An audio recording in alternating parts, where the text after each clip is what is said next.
je voudrais avec vous expliquer le rôle de la Banque mondiale et du Fonds monétaire international au niveau de la surveillance financière internationale et les incidences que leur apport a sur le plan positif et sur le plan négatif. Le premier rôle positif est que le FMI et la Banque mondiale ont, ces dernières années, apporté un soutien significatif au développement de l'économie africaine. Mais toutefois, ce soutien a connu des limites sur le plan structurel pour des causes de non-diversification des modèles économiques des pays africains, mais également la dépendance de ces pays dans les secteurs extractifs. Les secteurs extractifs dont nous le constatons tous aujourd'hui sont exclusivement dépendants que par les entreprises internationales qui, de par leur force et leur puissance financière, arrivent en Afrique, investissent un capital et le rentabilisent en dividendes importants. Ces différents déséquilibres ont causé jusqu'aujourd'hui à l'économie africaine un sous-développement notable qu'il sera difficile de réparer à très court terme si des réformes de ces institutions ne sont pas immédiates.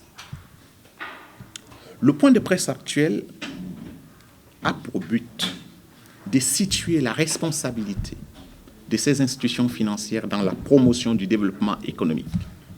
La responsabilité, elle est d'abord soutenir les économies africaines et des pays en voie de développement. La voie de développement suppose qu'aujourd'hui, les pays africains n'ont plus besoin de recourir toujours à l'endettement.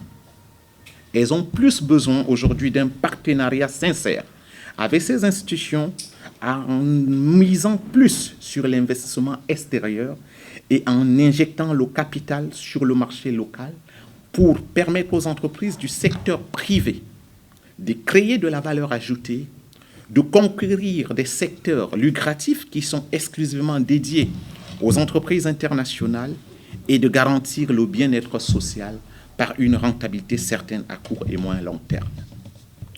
Aujourd'hui encore, nous le constatons avec la situation dans la zone CEMAC, où nous l'avons constaté tout récemment, les chefs d'État se sont retrouvés en urgence pour réexaminer les politiques économiques et la structure de l'architecture financière de cette zone.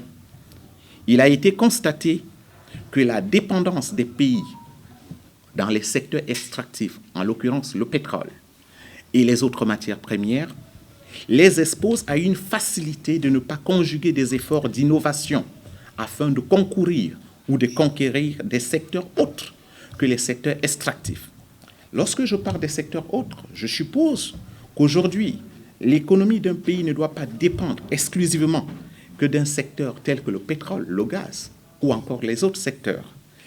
Nos pays doivent diversifier leur offre économique et permettre aux entreprises du secteur privé d'inventer et de créer des services qui peuvent être vendus en dehors de nos frontières et permettre à nos États de rentabiliser des devises étrangères pour financer, sans faire recours à l'emprunt, à leur développement.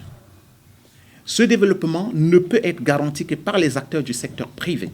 Et nous constatons aujourd'hui que la plupart des entreprises du secteur privé ont du mal à garantir leur développement. Pour des raisons que nous connaissons tous, le manque d'accès au financement, l'incapacité de ces entreprises à réunir les conditions de risque pour obtenir des crédits auprès des banques commerciales qui font déjà un effort assez soutenable en accordant des crédits malgré les risques élevés. Quelle est la nécessité aujourd'hui pour nos économies de reformer leur modèle de financement qui doivent aujourd'hui se baser plus sur un financement participatif, un financement par capitalisation et non un financement par endettement. Le financement par capitalisation suppose qu'aujourd'hui, les investisseurs mondiaux qui ont compris que l'Afrique reste le seul continent qui garantira le développement de leurs épargnes futures ont bien évidemment l'appétit de placer leurs capitaux. Mais pour les placer, cherchent des interlocuteurs et des entreprises crédibles. Ces entreprises crédibles supposent des entreprises qui sont normées, qui remplissent toutes les conditions financières admises, mais également des conditions de gouvernance en matière de risques pour garantir une rentabilité subséquentielle des différents investissements placés. Encore une fois, je voudrais vous le souligner, l'Afrique a beaucoup de difficultés à convaincre les partenaires mondiaux sur le financement de son développement. Cette complication est d'abord cynique à l'appellation pays pauvre et très endetté, que j'ai l'habitude dans mes mémoires de soutenir en disant on ne peut pas être pauvre et être endetté. On est endetté lorsqu'on est riche. Mais lorsqu'on nous qualifie d'être des pays pauvres et très endettés, c'est lorsque nous venons dans les tables de négociation, nous venons avec l'idée que nous sommes déjà sous-évalués. Et conséquemment, le taux de l'emprunt devient beaucoup plus élevé. Parce qu'on suppose qu'on est pauvre. Donc on est appelé à tout accepter. Pourtant, nous sommes riches parce que nous sommes admissibles à l'endettement. Pour emprunter, il faut être solvable. Et si on est solvable, ça veut dire que nous devons négocier égal à égal et protéger nos intérêts au niveau des taux pour amoindrir la charge de la dette et garantir une assurance sur l'amortissement du capital qui doit être remboursé. Ceci étant dit, je suppose que le FMI, la Banque mondiale, n'ont pas, à tout état de cause, rempli avec mesure l'ensemble de leurs missions dans l'économie africaine. Pourquoi je le dis? Nous constatons encore des pays qui ont du mal à obtenir leur décaissement à présent auprès de ces institutions simplement parce qu'ils n'ont pas rempli leurs obligations de remboursement. Pourtant, nous constatons qu'aujourd'hui, la crise financière que peuvent traverser certains pays est surtout due aux différentes mutations que connaît l'économie mondiale. Nous voyons la guerre en Ukraine. Avant la guerre en Ukraine, nous avons tous été victimes de la crise de Covid.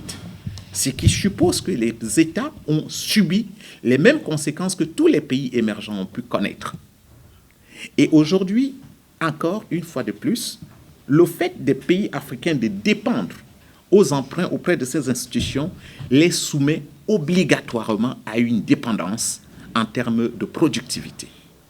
C'est ce qui suppose qu'aujourd'hui l'Afrique a besoin de définir et de mettre en place un pacte financier africain.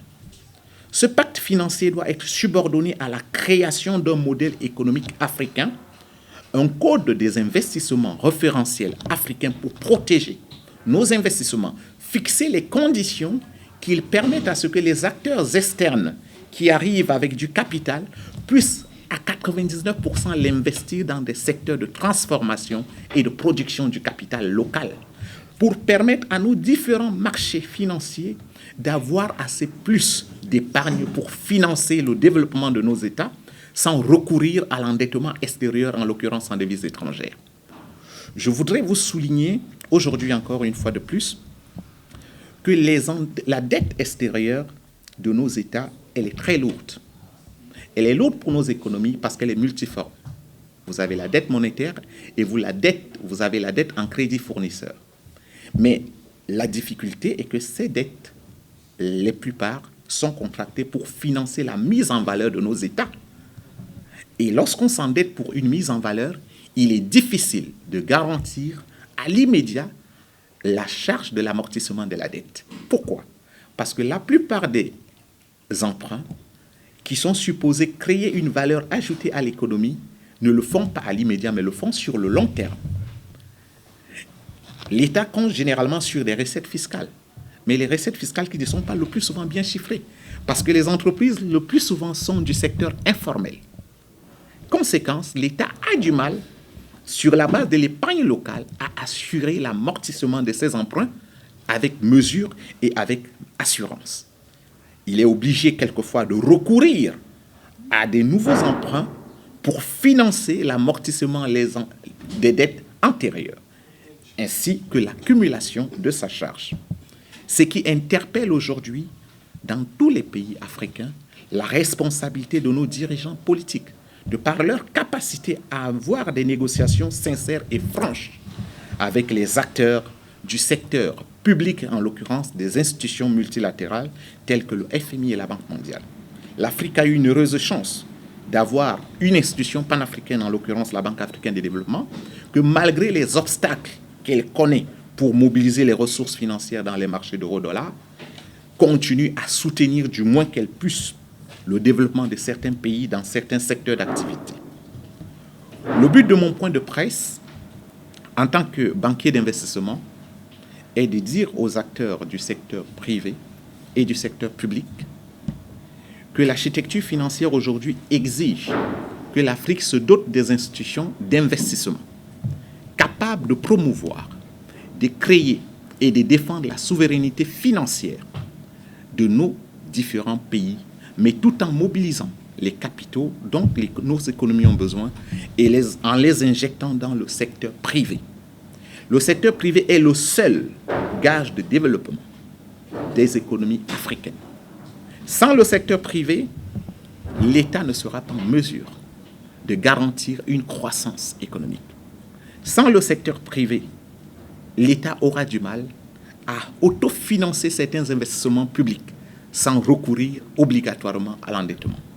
Ce secteur privé exige donc que les entrepreneurs africains s'intéressent à des secteurs lucratifs qui sont à présent dépendants à 100% par des acteurs internationaux, en l'occurrence des grandes firmes, qui ont une double appartenance, leur capacité à mobiliser l'épargne dans les marchés d'euro-dollar et de financer leur installation en Afrique par leurs filiales et y investissant uniquement que le capital en nature, généralement, et non le capital monétaire.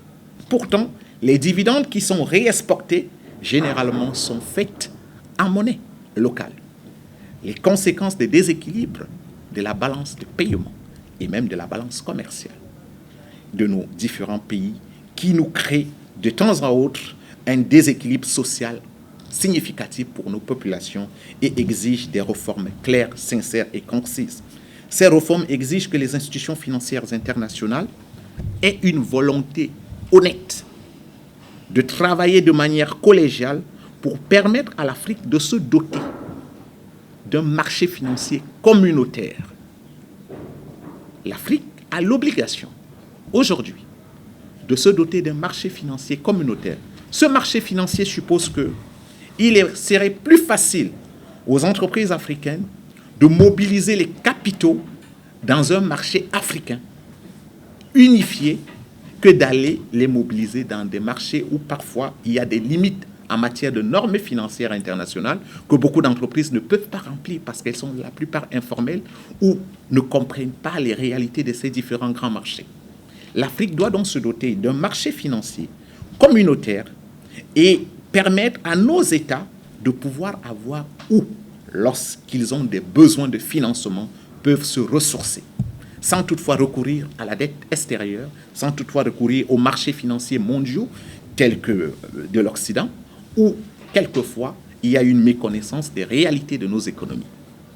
Je voudrais, avant de clôturer ma réflexion, souligner que notre arrivée au Sénégal, à présent, est connue par les acteurs locaux, est connue par les autorités sénégalaises qui, je le souligne, depuis leur nouvelle administration, garantissent aux investisseurs étrangers et même nationaux leur volonté de réformer le système financier et permettre à ce que tous ceux et celles qui désirent investir au Sénégal soient en mesure d'avoir la certitude d'une rentabilité de leurs investissements. Ça demande à ce que nous ayons cette gratitude, de cette nouvelle volonté et de cette impulsion de transparence. Parce que le premier indicateur, la première garantie qu'un investisseur voudrait lorsqu'il investit dans un pays, c'est de se rassurer que la crédibilité s'y repose sur les informations financières qui lui sont communiquées, que ce soit par l'État ou que ce soit par les acteurs du secteur privé. Et nous constatons que les autorités sénégalaises actuelles remplissent de manière mesurée cette obligation. Il y a encore quelquefois à faire. Lorsque les investisseurs y arrivent, ils ont également besoin d'avoir une assurance sur le plan judiciaire, sur le plan fiscal, que l'État conjugue des efforts de protéger et de sécuriser leurs investissements et même leurs propres personnes, sans qu'il y ait de l'entrave ou qu'il y ait de la sécurité dans la rentabilité de leurs actifs. Les autorités sénégalaises aujourd'hui le garantissent et ils sont à féliciter. Ils sont jeunes, ils ont une vision, et je suis sûr que le plan de développement du Sénégal à l'horizon 2050 aura de la réponse de tous les investisseurs mondiaux, d'ailleurs, qui le regardent. La preuve, notre structure d'investissement qui s'installe au Sénégal et qui ouvrira ses portes dans les prochains jours aura pour mission d'accompagner l'État dans cette responsabilité. Il est de l'obligation de toutes les parties prenantes à conjuguer un effort collégial pour soutenir cette vision afin de garantir un bien-être social et de répondre aux besoins urgents des populations sénégalaises qui sont celui du bien-être, celui de l'emploi et celui de la diversité économique. Pour créer de l'emploi, il revient de la responsabilité des entrepreneurs. L'État met en place un canevas et les entrepreneurs doivent faire esprit d'inventivité et de courage pour affronter les nouveaux secteurs qui sont aujourd'hui réservés exclusivement aux entreprises internationales, en l'occurrence étrangères.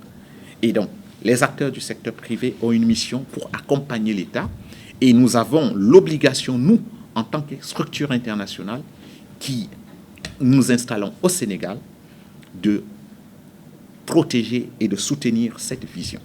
C'est donc pour ces raisons, je voudrais vous annoncer de manière solennelle que notre structure entend, d'ici 2027 au Sénégal, doter du Sénégal d'une banque d'investissement privée, dont le capital social sera au minimum de 200 millions de dollars. Cette banque d'investissement aura l'obligation d'accompagner l'État dans ses différentes missions de promotion d'investissement et de développement. Ces différentes missions ne se reposeront pas que dans la fourniture du capital, mais auront une obligation de conseil, d'évaluation de risques sectoriels, mais également de proposition d'indicateurs financiers et des indicateurs de risque pour garantir un investissement mesuré dans les différents secteurs d'activité de l'économie sénégalaise et même africaine et sous-régionale. Pour ce fait, nous avons donc décidé, par la même empreinte de volonté, de mettre au Sénégal la structure internationale d'investissement dénommée Capital Financial Investment, connue au niveau mondial de Safe Bank, qui aura pour but premier d'évaluer le marché sénégalais, d'identifier des projets rentables et d'identifier des projets qui entrent en adéquation avec la vision du développement 2050 de l'État du Sénégal et également les différents secteurs capables de permettre à l'État d'asseoir une assiette financière suffisante pour autofinancer son développement sans recourir à l'endettement extérieur, qui, je le souligne, connaît aujourd'hui un écho négatif. Parce que lorsqu'on s'endette, on s'endette à des conditions élevées et par conséquent, si l'épargne locale ne permet pas de mobiliser des capitaux nécessaires pour assurer l'amortissement, on se retrouve dans une position d'un pays un peu très insolvable et ce n'est pas ce que nous voulons pour nos États aujourd'hui où l'occasion est venue pour les pays africains de se réveiller et de conjuguer un même effort pour concourir à leur développement mutuel. Je voudrais, mesdames, messieurs les journalistes, vous manifester ma gratitude et vous dire en conclusion, premier, que nous allons accompagner le Sénégal.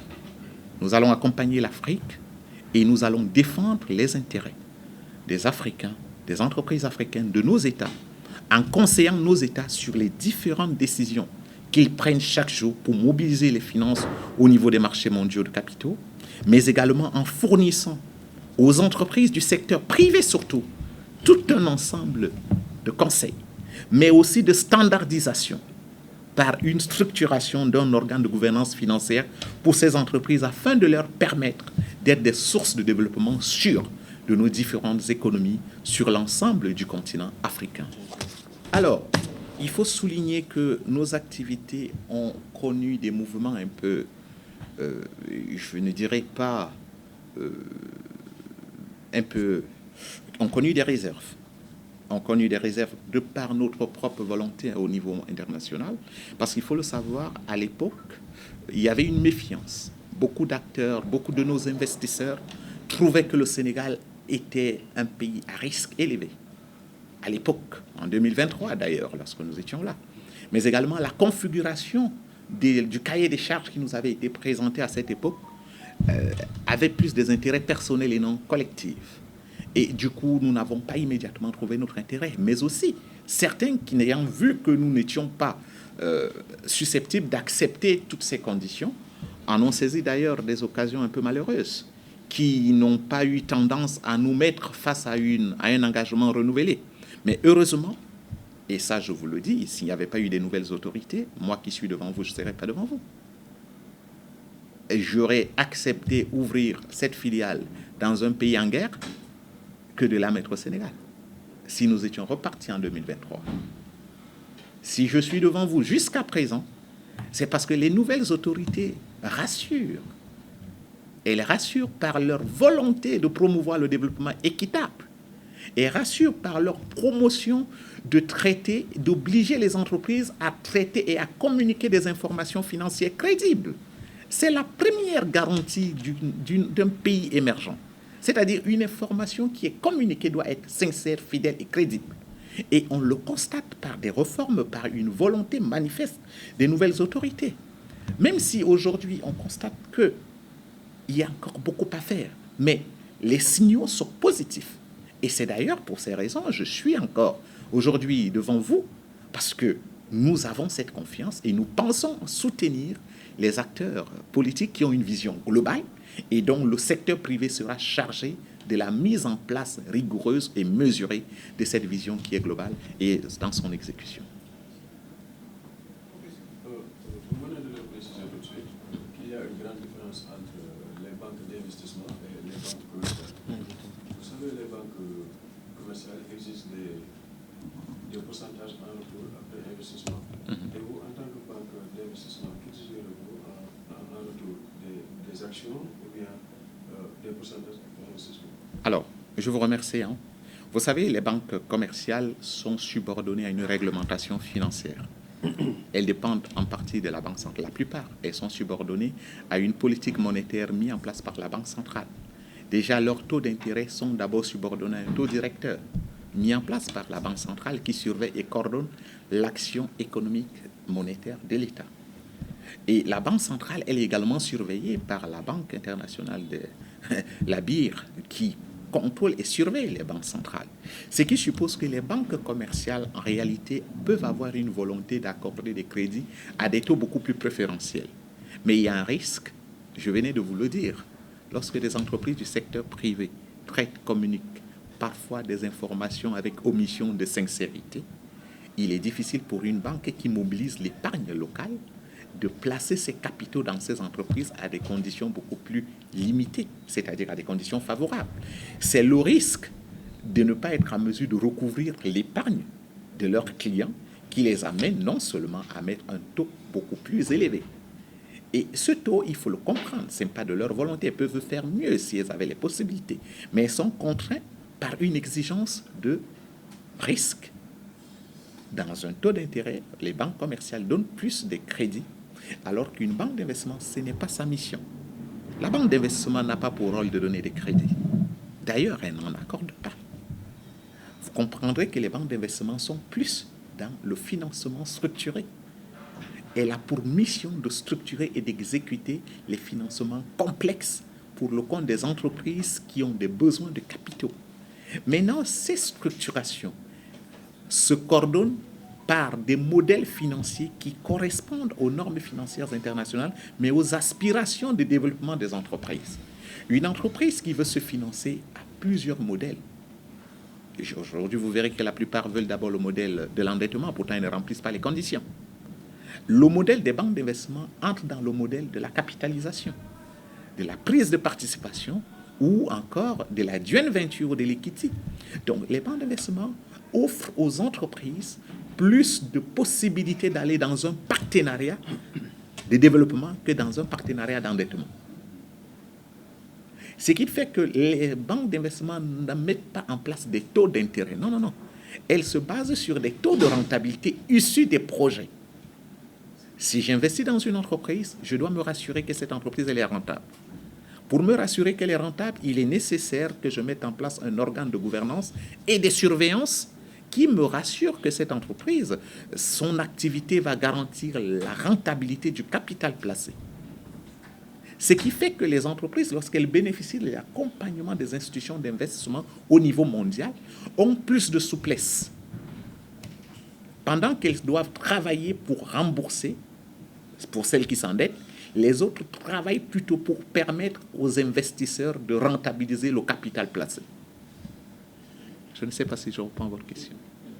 Non, c'est ça. Une dernière question, si vous me permettez. Allez. Vous avez parlé de la crédibilité des chiffres. Récemment, le Premier ministre Ousmane Sonko avait fait une sortie pour accuser l'ancien régime falsifier les chiffres pour obtenir de bons taux. Vous, en tant qu'économiste, qu'est-ce que vous en pensez? Mais aussi par rapport à la dette, comment vous trouvez l'économie sénégalaise? Alors, c'est une question, elle est double, hein. Je voudrais commencer déjà par vous souligner que, en tant que banquier d'investissement, en tant qu'entrepreneur, en tant que dirigeant, j'ai une obligation de réserve dans les commentaires des politiciens, parce que, en fait, je ne prête pas beaucoup d'attention sur ce que les politiciens peuvent communiquer ou de la manière qu'ils doivent le communiquer, parce que il faut savoir que c'est même d'ailleurs très grave. Ça suppose que toutes les décisions que les investisseurs ont dû prendre au Sénégal étaient fausses. Parce que si les chiffres tels que Monsieur le Premier ministre les a présentés de manière sincère, ça suppose que les investisseurs ont été bernés par le passé. Ce qui laisse comprendre aujourd'hui la charge insoutenable de la dette. Le Premier ministre, il faut le savoir, a une exigence de moralité. On le voit déjà par sa façon. Je ne suis pas un membre de son parti politique. D'ailleurs, je ne fais pas la politique parce que je suis opposé d'ailleurs. Je soutiens l'entrepreneuriat et le développement du secteur privé. Mais cette communication nous a permis tous de reconsidérer une évaluation mesurée des politiques économiques du Sénégal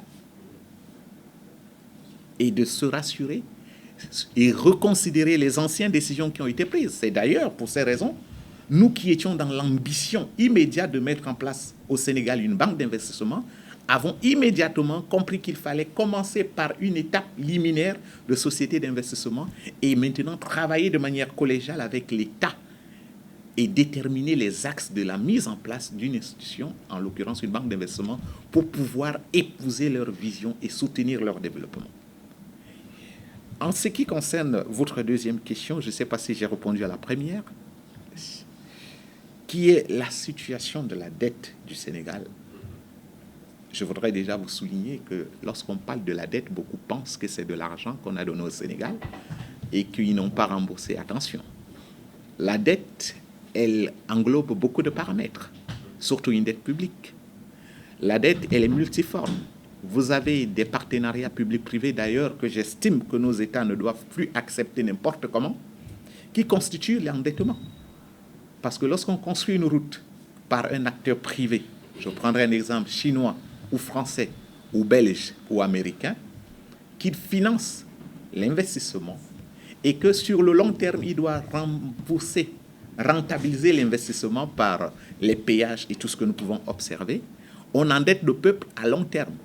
Mais parfois, les capitaux qui ont servi à la réalisation de cet ouvrage n'ont pas forcément servi à l'économie locale.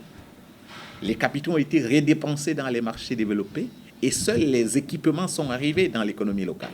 Et pourtant, les dividendes et le retour du capital, c'est en devise locale. Vous comprenez déjà ce déséquilibre. Donc, la situation de la dette du Sénégal aujourd'hui, et j'ai bien confiance que le gouvernement actuel va l'apurer.